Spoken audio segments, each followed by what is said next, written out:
స్వరాజ్య TV గారికి MSc MRP తరపున ధన్యవాదాలు।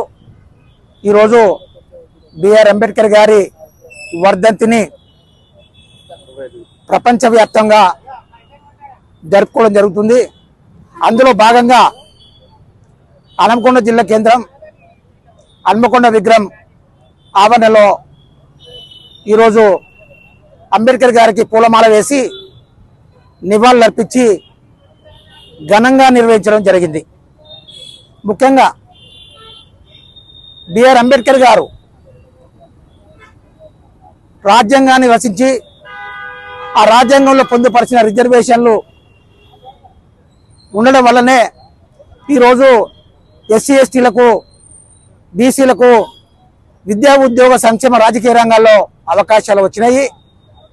కానీ ఈ యొక్క వర్గీకరణ అంటే ఈ రిజర్వేషన్ల విషయంలో బ్రిటిష్ వాళ్ళతోని మాట్లాడుతున్న క్రమంలో ఏదైతే కాంగ్రెస్ సంబంధించిన రాజీవ్ గాంధీ గారు రిజర్వేషన్లను అదే క్రమంలో అంబేద్కర్ వాదనను అడ్డుకునే విధంగా ప్రయత్నం చేశాడు। మరి దాన్ని ఈ యొక్క భారతదేశంలో ఉన్న దళితులు అస్పృశ్యులు అదే క్రమంలో మరి వీళ్ళకు ఉండడానికి ఇల్లు లేదు, తినడానికి తిండి లేదు, చదువుకునే అవకాశాలు లేవు అని చెప్పేసి ఆయనే మరి బ్రిటిష్ వాళ్ళ దృష్టి తీసుకపోతే ఆ బ్రిటిష్ వాళ్ళు ఏం చేశారంటే సైమన్ కమిషన్ మరి భారతదేశానికి పంపించడం జరిగింది। ఆ సైమన్ కమిషన్ పంపిస్తే ఆ సైమన్ కమిషన్ ముందు మరి అంబేద్కర్ గారు మన వాదన వినిపించి మన రిజర్వేషన్ విషయం మాట్లాడినప్పుడు అదే క్రమంలో ప్రత్యేక నియోజకవర్గాలు కావాలి, ప్రత్యేక అదే క్రమంలో విద్యారంగంలో రాజకీయ రంగంలో కూడా అవకాశాలు కావాలని చెప్పి మాట్లాడుతున్నప్పుడు మరి గాంధీ గారు కుట్ర చేసి ప్రత్యేక రిజర్వేషన్లు ఒప్పుకుంటాం కానీ మరి ప్రత్యేక నియోజకవర్గాలు ఇవ్వడానికి వీల్లేదనే పద్ధతిలో ఆయన అడ్డుకోవడం జరిగింది।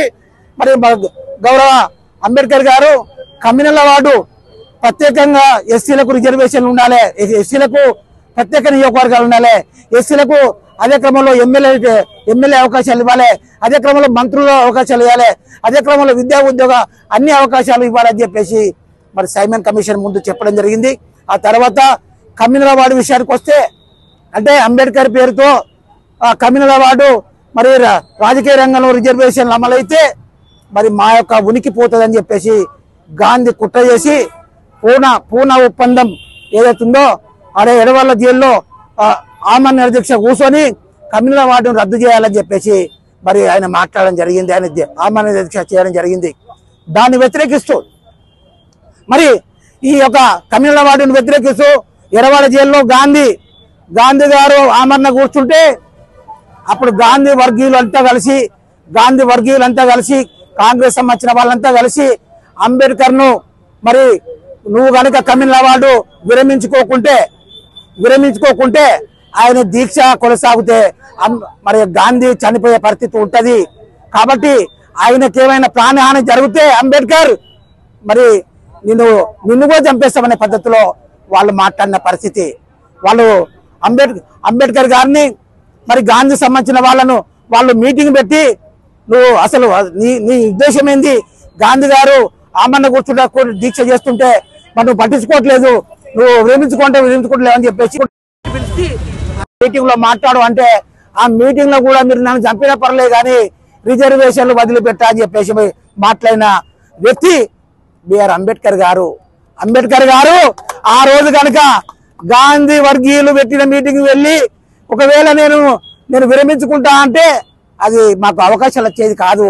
కాబట్టి ఏదో ఉన్నా కానీ బిఆర్ అంబేద్కర్ అడుగుజాల్లో నడుస్తున్నాం।